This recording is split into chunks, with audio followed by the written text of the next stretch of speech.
Hey, welcome back to the show. So, went to the mall today to see whatchamacallit, Sonic 3, and got there a couple hours early. We went until 1 o'clock, so I went to Barnes& and Nobles. Go right through the mall to the movie theater, so I went to Barnes& and Nobles.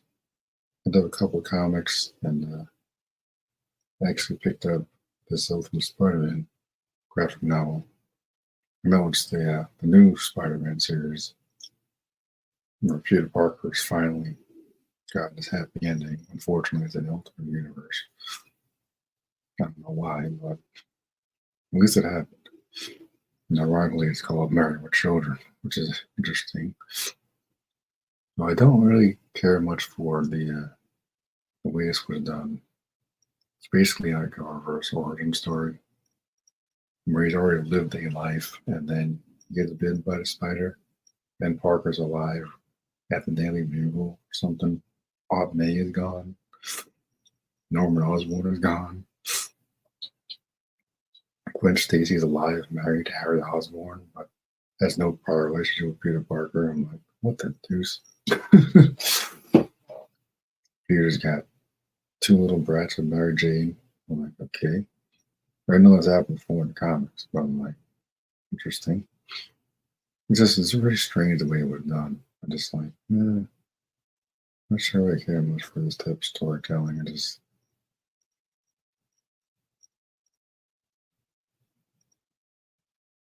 Yeah. Yeah, it's been a while since I've actually read a good Peter Parker Spider-Man story, which is kind of strange to say. But there's like a gazillion Spider people out there now.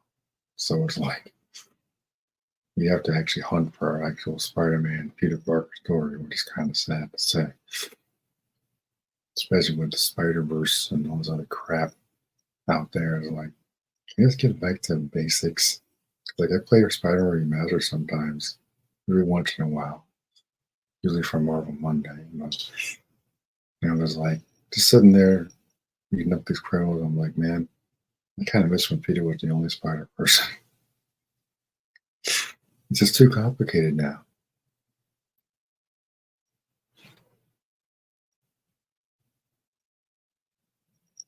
So I decided to wait to get the full graphic novel, and it's not terrible. Because I kind of miss the last series I read where he was running Parker Industries and whatnot. But I guess that's in a different universe now, or whatever's going on. I really just can't give up anymore.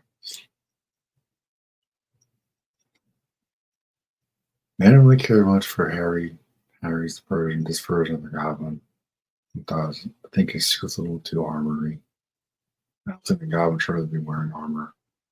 My favorite version of Goblin is probably the '90s Spider-Man cartoon for all its flaws, and it has a lot of flaws. The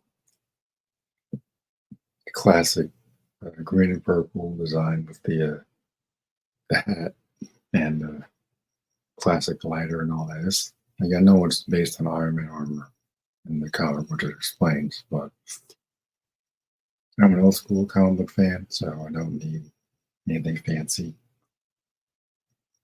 I just thought it was kind of dumb the way this was done with Peter. Like, oh, I feel like I'm missing something, and just he lets the spider bite. I'm like, what the? I just think it would have been more interesting if he already had was Spider-Man in the beginning of this, and one of his kids had abilities or something, or maybe one of his kids had abilities, and then he gets something. I don't know. Because the way they explain it, like some otherworldly being stopped him from being Spider-Man, some crap. They go more with that stupid multiverse nonsense. Some otherworldly being stopped Peter Parker from being a hero or some crap. He gets a message from Tony Stark, who's apparently been killed. Another dumb move. Because Tony Stark is one of the main inspirations for Spider-Man. His idol. No sign of Captain America either, so I don't know what is going on. Then once he does get bit by the spider and he gets his new suit, his kid sees him in the living room or something, and she gets scared. So she helps him design a suit. And then for some reason he gets his ass beat by the shocker twice. I'm like, does he not have spider sense or something? Like, what is this bullshit? The shocker beats his ass? I'm like, how? So that was stupid. And then the Green Goblin is a hero or something. I'm like, what is this bullshit? It's no wonder this is an ultimate universe. It's so dumb. Green Goblin's a hero? Well, you know that's not gonna last. You better not. That's dumb. Then I had the same problem with James Gunn is like, oh, we need to make this different. No, just tell a Superman story. The same with this. Still Spider-Man story. Stop trying to make everything different. Stop trying to make it all fancy and just tell a damn story. These characters have been around for like 60 plus years. Everybody knows who they are. And if you don't, you're probably just having fun more. And that's really all there is to it. It's not complicated. Spider-Man's not a complicated character. Superman, Batman, they're not complicated characters. The people that write them make stuff complicated. And that's the problem. That's why people complain about superhero fatigue, because they got shitty writers that don't understand these characters.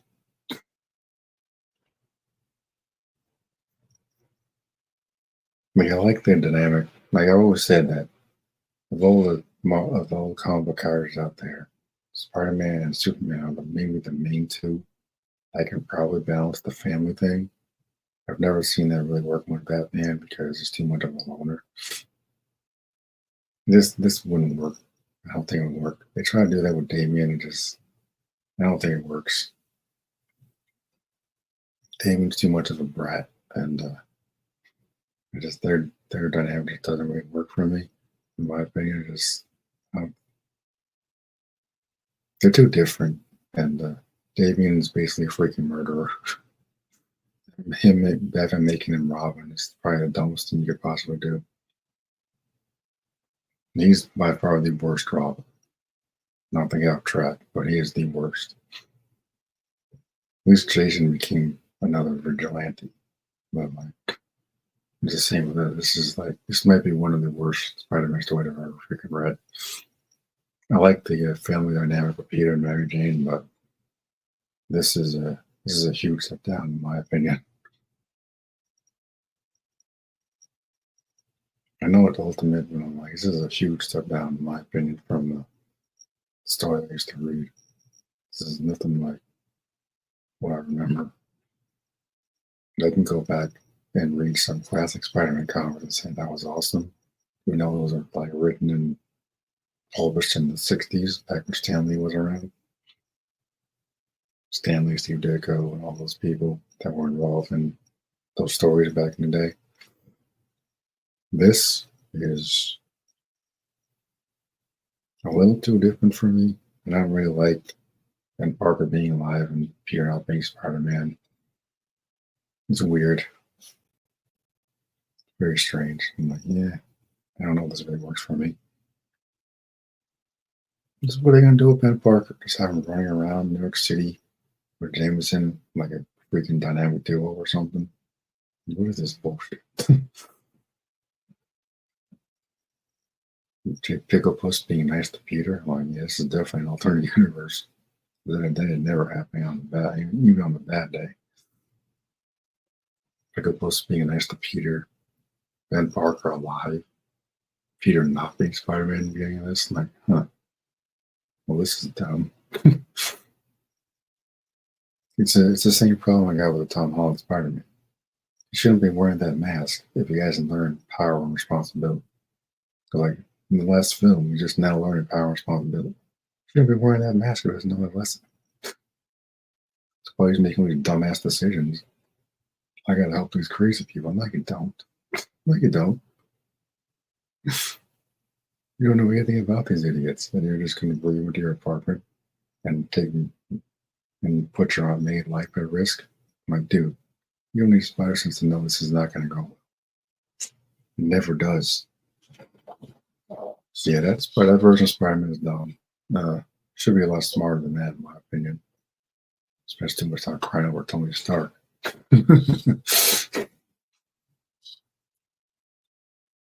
was like when I kind of worry about the direction of that particular franchise going forward, going into Spider-Man 4, whatever they call it next. Because I'm just a little tired of heroes needing people to hold their hand and stuff. Just really annoying.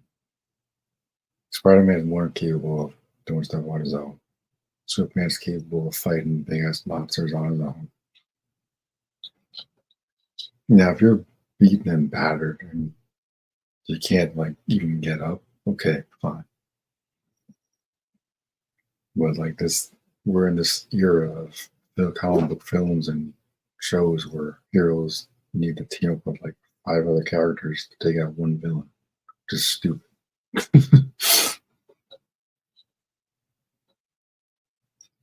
It's like figure it out.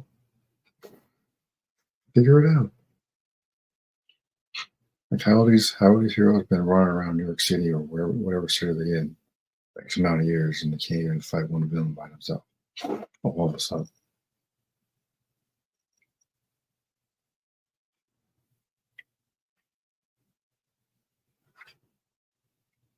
I mean Mary Jane done figures out that he's Spider-Man by the end of this graphic novel story here. Which I think I figured she would have been the first one to like put the pieces together. Like his daughter, she walked in on him wearing the suit, the skin suit, or whatever that was, like a symbiote type of thing. Kind of surprised she didn't put it together with like all this mascot swimming around. Like, because in the original comics, Mary Jane knew her secret for years. I know this is like a different universe or whatever, but I'm just like, kind of feel that character from Mary Jane to be the last one to know his secret that he's carrying around, seeing how well she knows him. So I figured that she would be the first one to figure it out. But apparently, just like in Smallville, everybody's seen Clark wearing the same stupid jacket 10 seasons, can't figure out is the same guy zipping around the city, including Lex Luthor, who should be one of the smartest people in existence. And Lois Lane supposedly a Pulitzer Prize winning reporter. And Clark and Smallville never wore glasses, so that just made it even worse.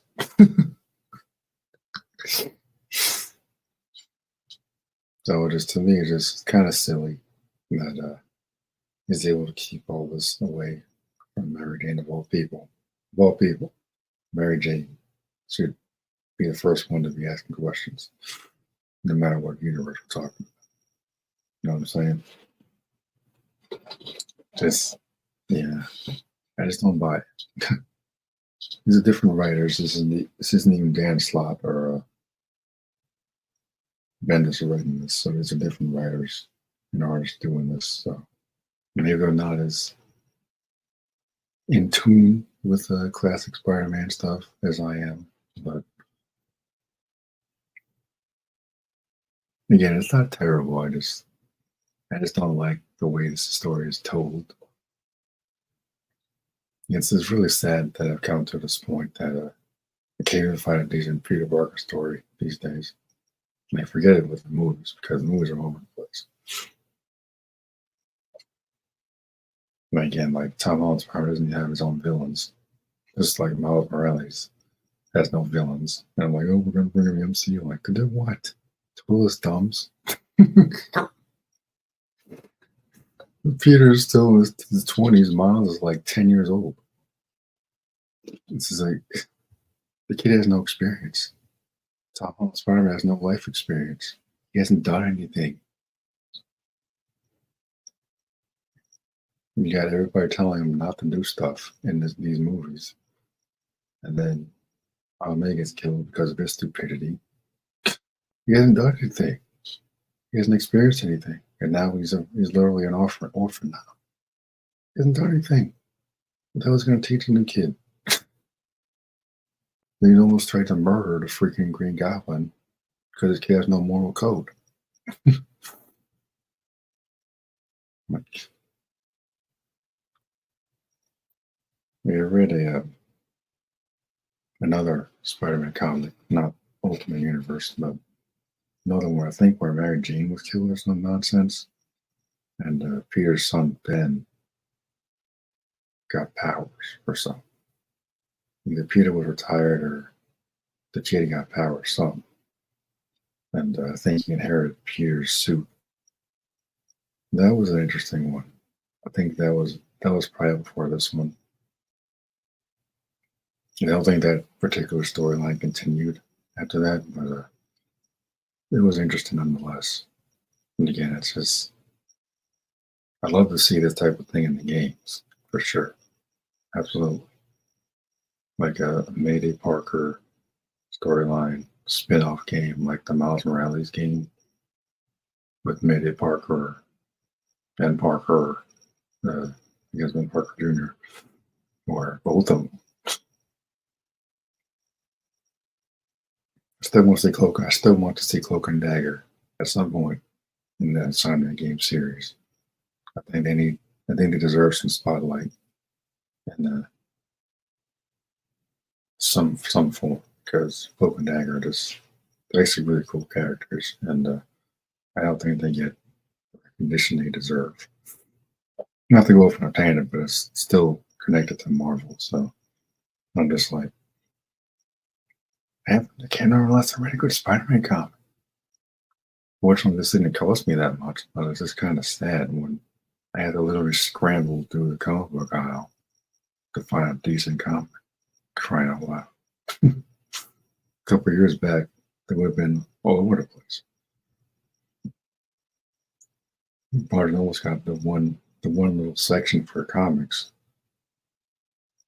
It's a decent area in Barnes Noble over in Princeton.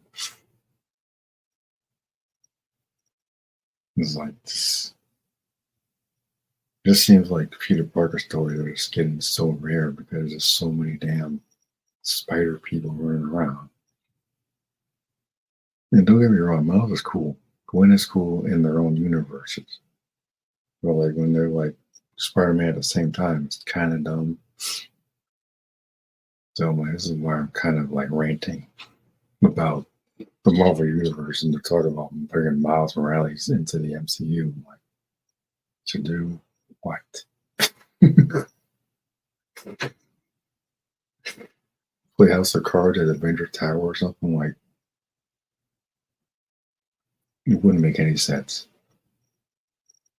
Well, he can exist, but he can't have his powers or anything like that right away because he has no abilities.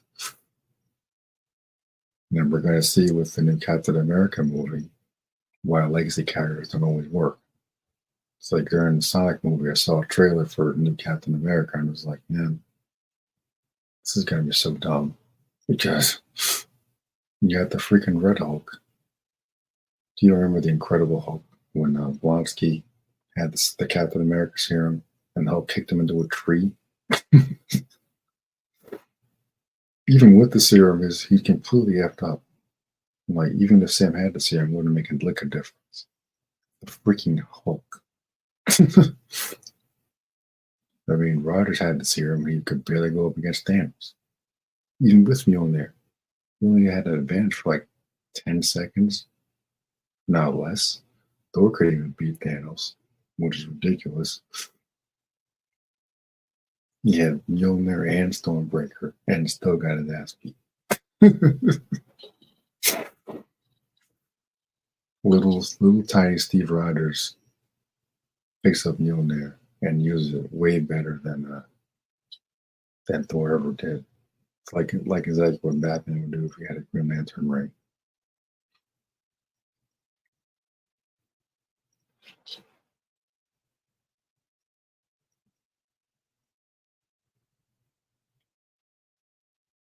It's just interesting the status quo of Peter Parker comics these days. It's just to me, it's kind of sad to see.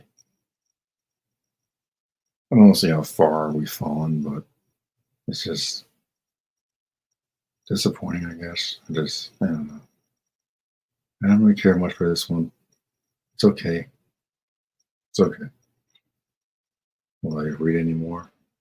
maybe if there's the next graphic novel, if I stumble upon it at Barnes and Nobles again, just wait for the next set of issues to be done in collection form. Let's pick it up a couple dollars, maybe $20 or so, I think. But I can't even say I'm looking forward to it that much.